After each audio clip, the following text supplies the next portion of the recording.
اب دوران واز اونگ بھی لیتے نظر آتے ہیں، نگاہیں اپنی مسلوں پہ نظر کرتے ہیں اور آگے جو جوتے رکھے ہیں ان پہ بھی کی جا رہی ہے، اور دعا کیا کی جا رہی ہے؟ عذاب قبر سے بچنے کی ہے۔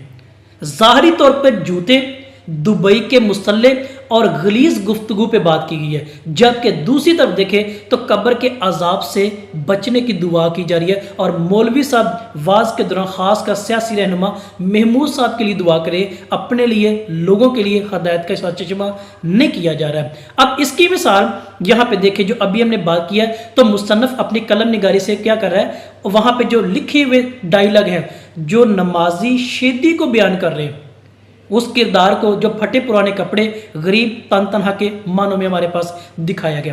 اب وہاں پہ دیکھیں نمازی کیا بول رہے ہیں، نمازی کو ڈائیلاگ سنیں، کیا لکھا ہے؟ آدمی ہو کے تار کول ابن ابلیس، یہ کون کہہ رہے ہیں؟ نمازی کہہ رہے ہیں، کس کو؟ اس شیدی کو جو مرکزی کردار ہے۔ افریقہ سے ہجرت کر کے آئے، ابا بیل کے بچے